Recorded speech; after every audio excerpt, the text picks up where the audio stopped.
Welcome back to the book study on the quality indicators for assistive technology. Both Linda and I are here today to talk about evaluating the effectiveness of AT use. So we're on Chapter 6. Does anybody have a way that they currently evaluate the effectiveness of AT use? And this is more on a student level, not on a district level, although that's a whole nother subject. And Kristen, we did have some answers in the chat. One person said progress on IEP goals, increased classroom participation, and increased access to core curriculum. And then another person said they would ask if the AT is accomplishing its purpose. In some ways it occurs naturally, but it is important to have some processes so there's consistency in evaluating the effectiveness. So evaluating the effectiveness of AT use is a process shared by all team members rather than the responsibility of any one individual serving a student. So right there, we have why we're here, because many of us are have been that sole person trying to evaluate the effectiveness of AT, and it really should be a shared process by the team members. Because remember, AT is across settings, across environments.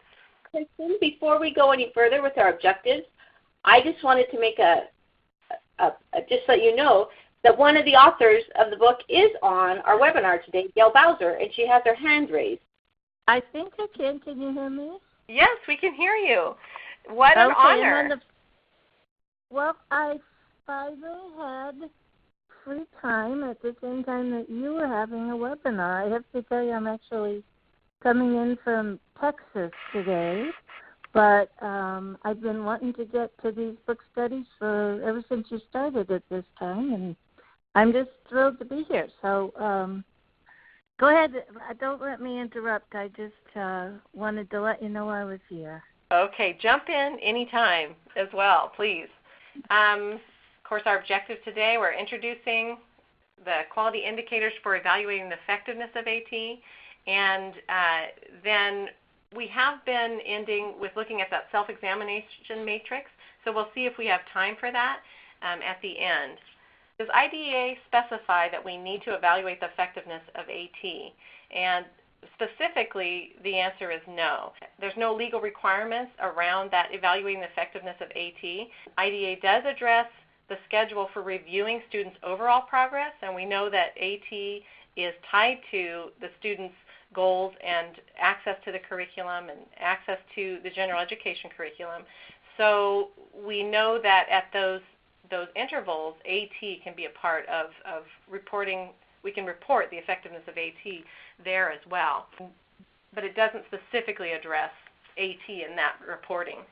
So the evaluation of the effectiveness of AT use is a two-part process as described in the book. Systematically recording data about a student's performance and reviewing that data to determine if the child's learning is progressing at an acceptable level. We're wanting to analyze the data we do collect and also make changes to what we're doing based on that data. So we'll just jump into the first quality indicator. So indicator 1, team members share clearly defined responsibilities to ensure that data is collected, evaluated, and interpreted by capable and credible team members. When looking at the intent of that statement, we've shared the responsibility as a team of right consideration, and if we've gone into assessment, so this has all been a team responsibility. And so it makes sense that evaluating the effectiveness would be a team approach as well. We need to know what we're measuring, so we need a shared view of what we're measuring. We need to know how we're taking data and then together be analyzing this. And we've all been in a situation where we've been that one person that has been trying to take that data and check in and then evaluate that, and it's intended to be a team approach. And in the book it talks about how response to intervention, RTI programs, they review data on a regular schedule. So weekly or biweekly, they're evaluating data or looking at data, gathering data, and then adjusting intervention based on that data. We know that we need to do progress reports as teachers and therapists, and that's a time where we're evaluating data we've collected to see how the child's making progress. So some of that is already built into our systems. We just need to be making sure that we're also evaluating AT in those scheduled times. Once a year is not going to be sufficient for, especially up front, but we need to be gathering data and making sure that the AT is reducing that barrier as we expected. We're going to go ahead and read the case study. We're not going to read every case study, but we picked out a few that we felt we'd like to read. Chafik's team decided he was a good candidate for voice recognition software. His plan stated that training with the software would be provided at school until competency was established. After the initial training, Chafik would use voice recognition software in the resource room for assignments longer than 2 paragraphs. Chafik would also continue to take to a designated scribe in selected classes. The school team shared a data collection tool with the parents so they could also collect data at home. During the 6-week training period, his special education teacher and his parents agreed to collect data on accuracy, time on task, and number of words dictated per minute each time he used voice recognition.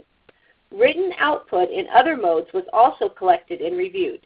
The parents and teacher planned to communicate via email on progress reflected in the data collected. At the end of the trial period, the team planned a face-to-face meeting to review the data, discuss Chafik's progress, and plan the next steps. In completing an assessment, if they'd used an assessment tool utilizing the DeCoast writing protocol and portions of those alternative methods of input, they probably would have taken some data right up front to be looking at the effectiveness of that. So you have data that's the baseline data, and then you're evaluating that as a team members. Does anybody have any input on, as a team, evaluating the effectiveness of AT?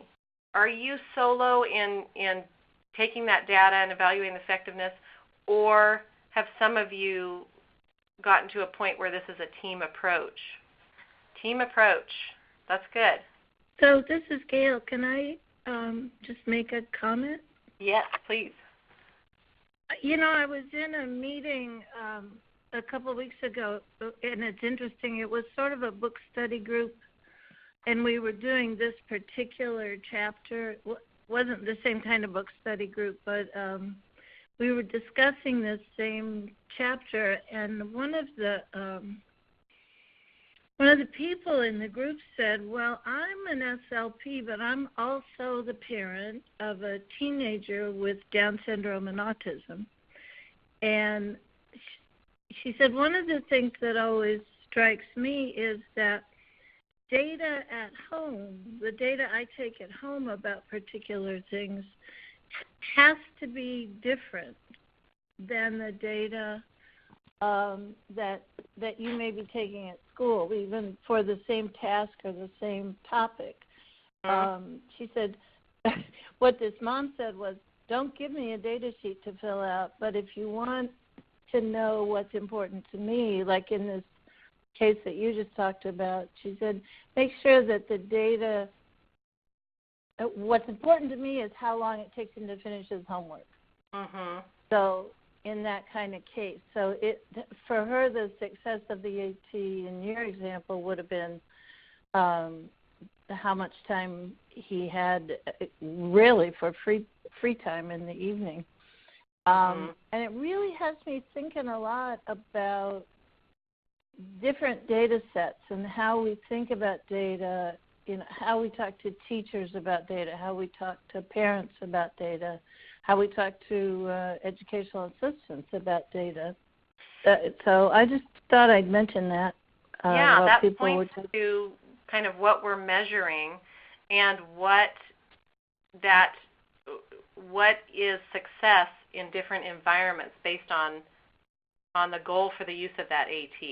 The necessity for the team members to be setting up the way in which the effectiveness is evaluated to reflect those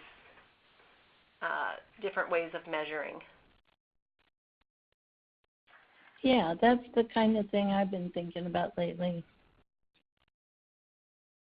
So we have some chat. So at school, someone's saying that data sheets help So she helps provide, she's an AT person, and she helps provide data sheets to kind of focus the team on what to measure, but that helps the whole team take data.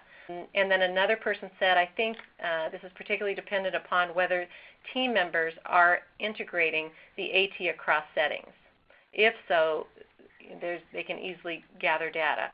And if they're part of the process from the beginning, they're motivated to take the data and measure the effectiveness. So quality indicator 2, data are collected on specific student achievement that has been identified by the team and is related to one or more goals. So we started to touch on this already, that if we are documenting in the IEP how the AT relates to the goal or the access to curriculum, then it's already related, and then the data would already be related to that. So the decision on what data to collect is based on the change that's expected and the evidence that can be reflected by this change. So let's read the example, and then we can chat about this a little bit more. Derek is an orally fluent third grader who struggles with written productivity. His most recent writing assessment indicates that he meets expectations in ideas, organization, voice, and word choice, but struggles with sentence fluency, use of conventions, and presentation. His teacher reports that Derek's handwriting is very difficult to read and that he frequently shows frustration and fatigue when writing.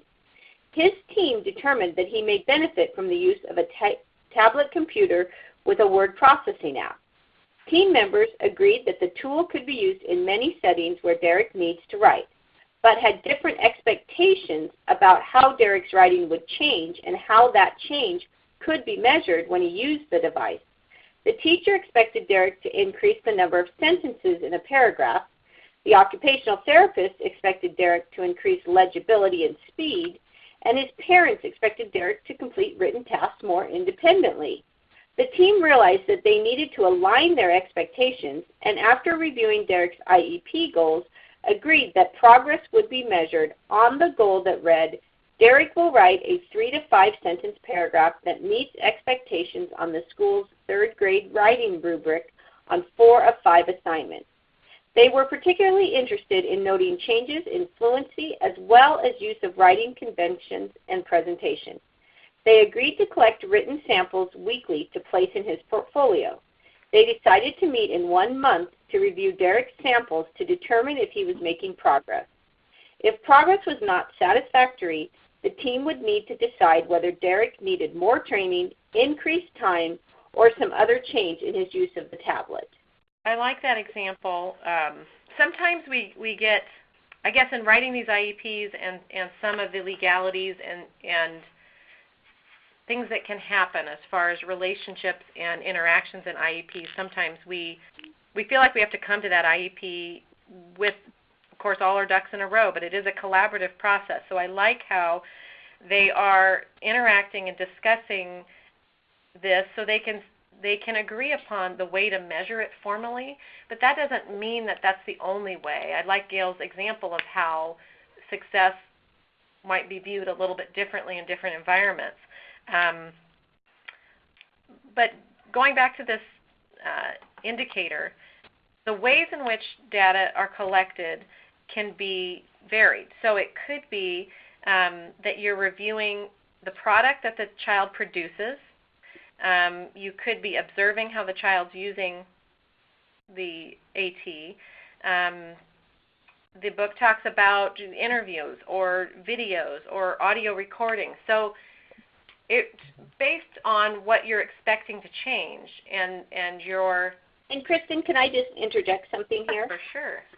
As we're looking at these, the QIAT resource that I think we're going to show later with the planning for evaluation of effectiveness of AT use, it's really nice in the way it walks us through kind of streamlining and just focusing in on, okay, what are we going to be looking at? What are we going to be evaluating it on? And so it's a really nice form, and I used this when I was an AT specialist in a school district, and I found it very helpful to bring the team together and really be able to pinpoint exactly, how are we going to evaluate this? What are we looking for in the changes, and and who's going to be responsible? So I just thought it might be a nice time to just bring that up. Yes, that's a perfect time. So I brought that up.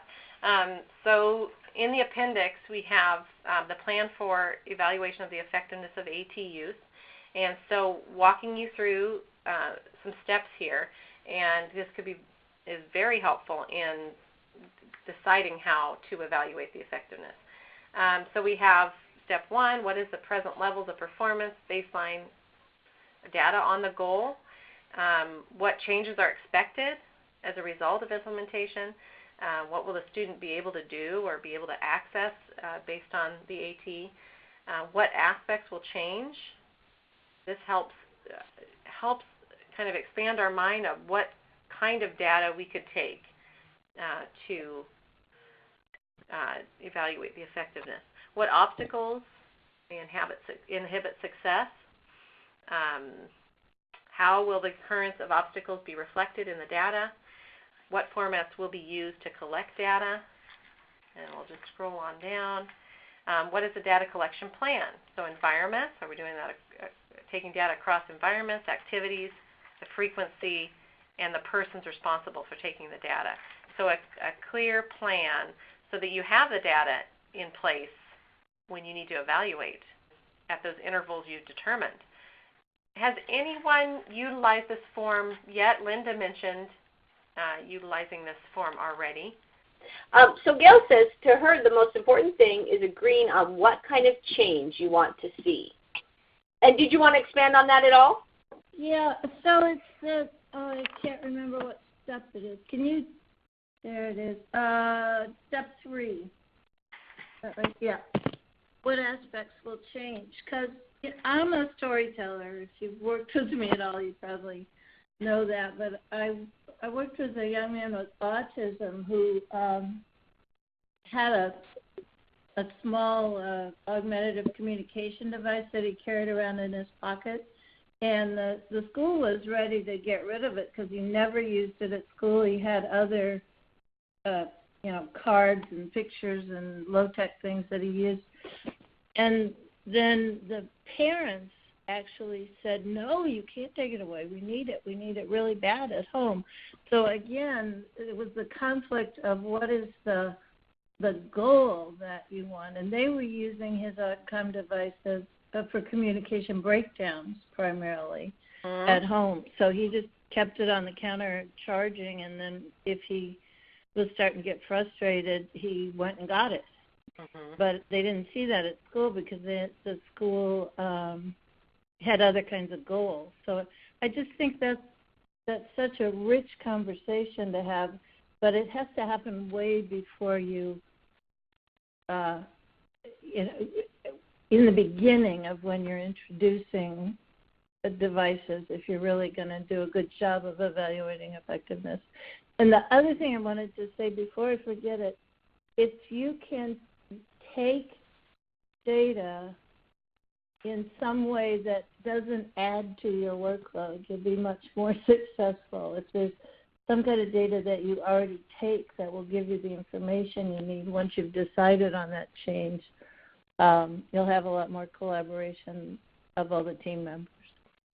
Yeah, and so we have some AT specialists who have that role of kind of coaching and modeling, and so I love that be looking for ways the teachers and therapists are already taking data and be kind of expressing how this fits in, how the data collection of AT fits in.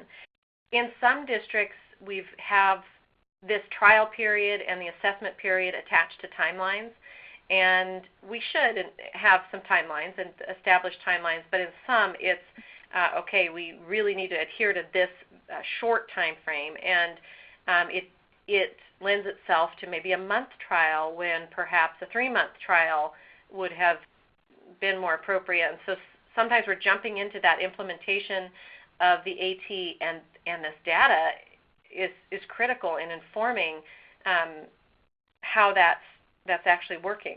I've seen kind of a similar situation with the tech not being used and thinking it's time to change directions in what tech's used.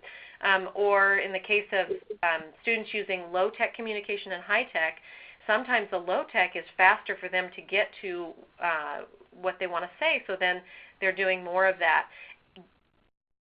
We should let that inform what we do next rather than, we need to build in how that can be used more, perhaps thinking, maybe these tools are more appropriate for these activities. So that's okay that didn't happen as we thought it should, and that high tech's used in other contexts. So this is all related to having that discussion of how the AT is being used and what's effective in what activities and environments. Indicator 3, evaluation of effectiveness includes quantitative and qualitative measures of changes in the student's performance and achievements.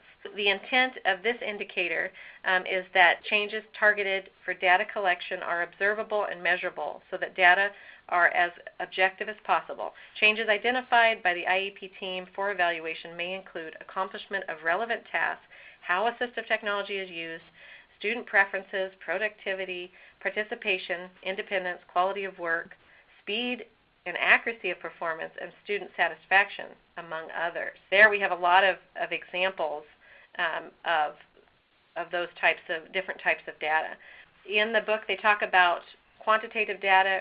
It's referring to actions, behaviors, student responses, and it can be measured and counted. And then qualitative data, on the other hand, can be observed, but it's not easily counted.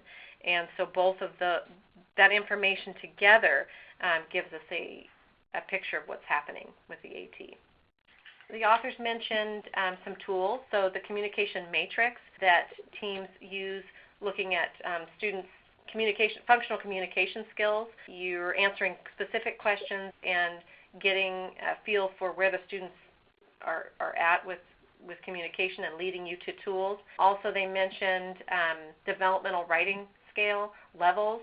And so this is really nice here, just for our students who have these tiny steps towards progression. These are ways to identify where the student is, and you have that data and the samples to go along with this. But then you have also how the student's interacting with the tool and participating and using the tool. I am sure that there are many measures that folks are already using, and you're just looking at how that AT is impacting that quantitative data you're taking on the students and probably already taking. All right, we'll keep going. Effectiveness is evaluated across environments during naturally occurring and structured activities. We've identified how the child's using the AT in different settings and activities, and so now the data needs to be gathered across the different settings. We did have a chat come in that I wanted to call to your attention. On the qualitative versus the quantitative, I thought this was a really good point. They said qualitative. I like to think of persistence with a task, motivation, etc. So not quantitative, you can't count it, but it goes toward that qualitative measurement. And I thought that was really good, the persistence and the motivation. Sometimes we struggle with implementation across environments, especially if it's been a one-man show. So we haven't had that team approach.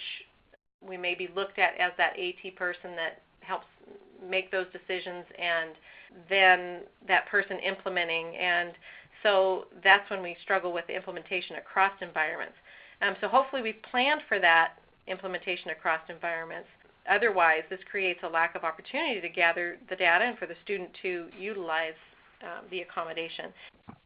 Taking data across setting can then shed light on where progress is not being made and where access is not happening, but it can also show where the student's not utilizing the AT and allow us to dig deeper on why that is and what needs to change or if the tool is appropriate. So the same tool might not work in every setting. If we're just taking it in one setting, we only get that little snapshot of the child's day. And Kristen, I know that all of these are related because we're always doing the evaluation of the effectiveness. And when you're thinking about that, Linda, who had talked about the qualitative and the persistence, followed up on it, and it kind of goes toward what you're saying too. She said you can count persistence if a student is willing to do a task for a longer time with than without the tool. And so I thought, okay, that's good. And and maybe in different environments they're willing to do it longer. And so that might be something we look at too. And Rose just said we have a data form that measures student achievement on the same task, both with and without the use of AT, i.e. paper pencil versus computer writing program, or paper flashcards versus electronic iPad app. Yeah, and then some of that data, the student's a part of this process. So discussing the results of that data with the student to understand how they feel about the difference in achievement based on use of the tool. I've had instances where the child has elected to use a tool because they see the data. All right, so we're on indicator 5. Data are collected to provide teams with a means for analyzing student achievement and identifying supports and barriers that influence assistive technology use to determine what changes, if any, are needed. So we just spoke to that we're looking at the data and we're analyzing and identifying the supports and barriers, and then that is creating change. And this is the one that had the paragraph that I was thinking of reading, but we'll kind of summarize that we're also informed by research. So research around what we're measuring and what the goal is in using that technology. So it talks about how research can better help us understand what should be expected. It talks about there are several software programs and apps that pair pictures and symbol with words. They were developed specifically for use in teaching reading to students with disabilities. However, Erickson, Hanser, Hatch, and Sanders studied the practice of pairing picture symbols with words and found that it slows the rate at which the student learns to read the word. So if the goal is only to provide access to limited and specific content, then the use of paired picture symbols might increase comprehension of content that otherwise would not be acceptable. However, if the goal is to further develop literacy skills, pairing pictures with text is likely to slow down the rate of their learning. So we're informing our practices with research around that subject. This is one where we wanted to read the case study, Linda. Jenna was expected to participate in history class by answering a minimum of 3 questions posed to her by her teacher. The team analyzed her performance data after the first 2 weeks of school and found that Jenna had only answered 1 question each week. They realized the vocabulary words specific to the history chapter were not programmed into her AAC device for those weeks. Jenna was supported by a paraprofessional who was new to the role and did not have experience with AAC devices. Due to busy schedules, the teacher and paraprofessional had been unable to collaborate to enter the vocabulary. The team arranged professional development and scheduled additional time for team members to collaborate and program the device. The school administration provided classroom coverage during training. Jenna's post-training performance was reviewed 2 weeks after the training. She was now answering all 3 of the questions posed each day, but was only 50% accurate in her answers. The team decided to have the speech-language pathologist observe the class. The SLP noted that Jenna was sometimes slow in finding the answer she wanted, and in those cases often answered incorrectly. They decided to have the paraprofessional go over the new vocabulary on Monday morning and collect data for 2 more weeks to see if Jenna would become more proficient in finding the vocabulary words she needed. The new data showed that Jenna was making excellent progress and no more changes were needed at that time. This is Gayle. Can I jump in again? One of the things that I see often is that when things aren't going well, particularly with AT, because it's a very specific strategy that we're using, if people don't do what this indicator says, if they don't analyze the achievement and the supports and barriers, what they sometimes want to do is just change to a new device. Mm-hmm. So, so that GoTalk didn't work, so we're going to get an iPad. Rather than doing, I think, what that story nicely illustrated, which is to take a look at what's going on and figuring out why it's not working. So that's my comment. Yeah. Quality Indicator 6. Changes are made in the student's assistive technology services and educational program when evaluation data indicates that such changes are needed to improve student achievement. Right, so we're responsive to the data, realizing that in some cases, even the original data plan that we had does not give us sufficient information, so sometimes that's changing as well, what data we're gathering, but I think the point is that it's dynamic and that we are allowing that data to inform the changes.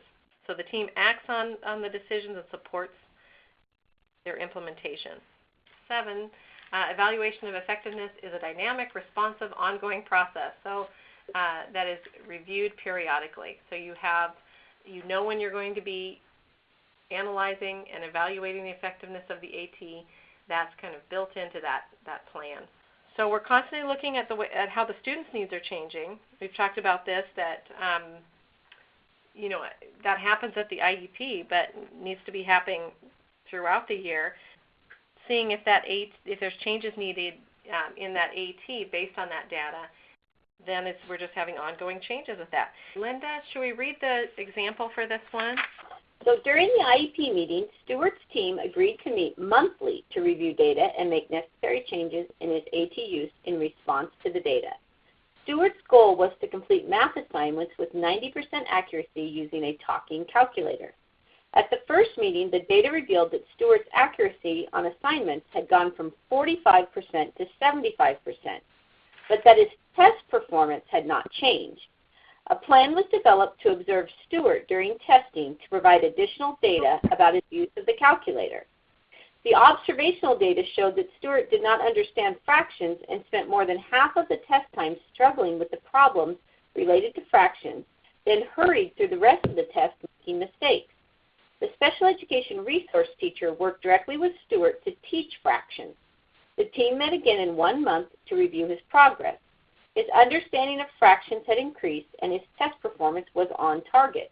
His use of the talking calculator was not changed. So pointing back to making sure we are providing that high-quality instruction, and that the way in which the AT is used is in the way which the student needs, and that not jumping to the conclusion that the use of the AT is the issue.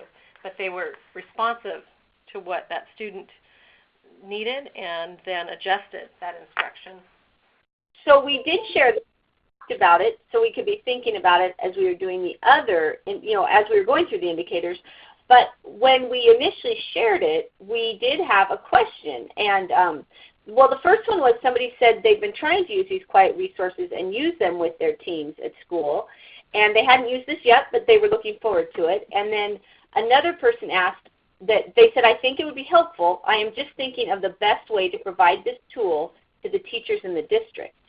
So I thought that was worth talking about, is how would we provide this to the teachers in the district and get everybody on board to be using it. So yeah, because we've been talking about how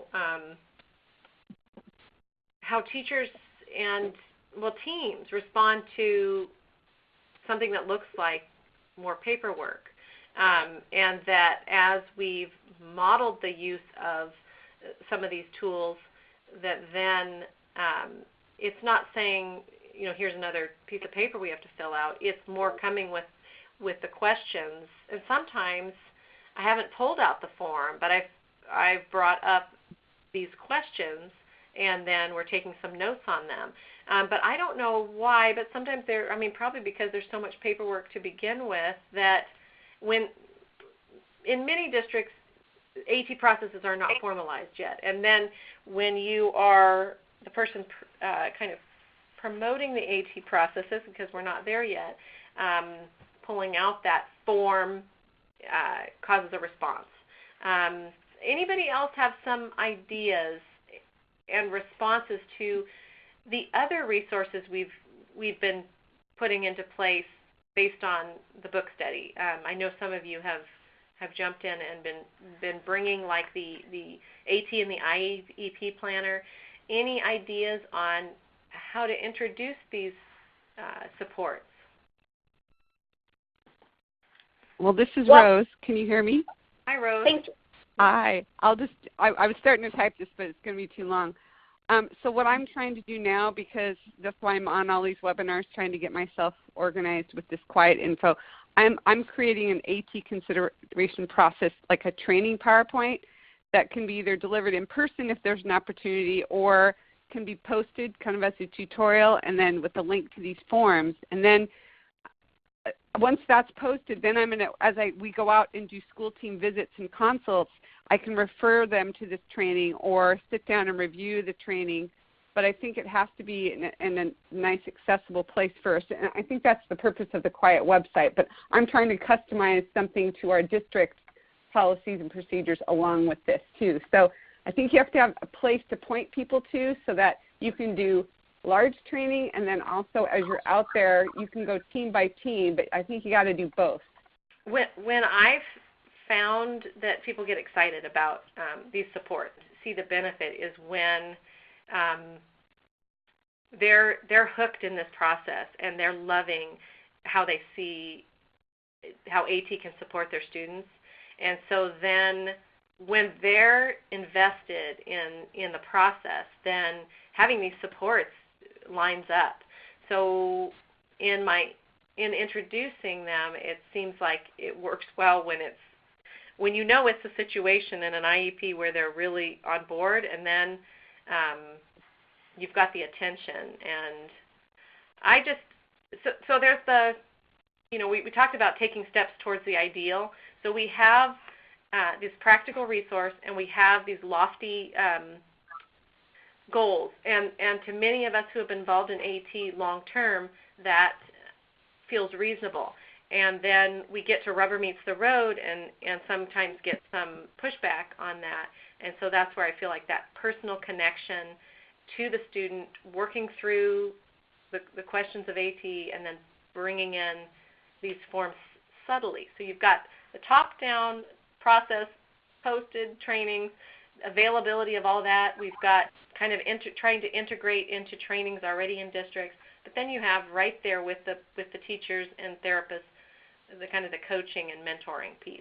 This is Linda, and I've found that what really helps with buy-in is being clear about the rationale for having a systematic process with guiding documents and forms.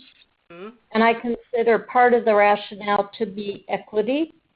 Mm-hmm. And I think people can really relate to the point that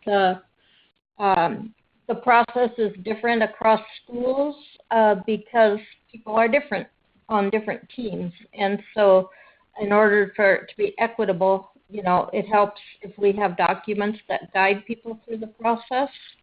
The other thing is that I read an article by David Eddyburn that tells about how we tend to provide AT to the kids who have the strongest advocate parents, yeah, which is really true. And when people realize that, they realize that we need a process to make it more equitable for those kids who don't have that advocate. Thank you for sharing that. I just want to say, when I introduced these in the school district I was in, the teams really appreciated the process and the specific nature of, okay, this is what we're looking for, this is going to be who's responsible for it, and this is how we're going to evaluate it, because the people who usually called us in felt the big burden and felt like they were the one responsible for everything. And so it was nice for them that it was a team process. But what I also found is that some of the people who had been a little resistant, it was because they were overwhelmed and didn't even know how to help or where to start. So these processes gave them a means to do that, and it gave them a place on the team, and they understood what their role was, so it empowered them, and I really got more buy-in once we started doing this. That makes a lot of sense too, because we all feel somewhat insecure when something is new to us. That makes good sense. When you provide processes, then you're defining your role in those processes, and then there's kind of clarity around what everyone's doing.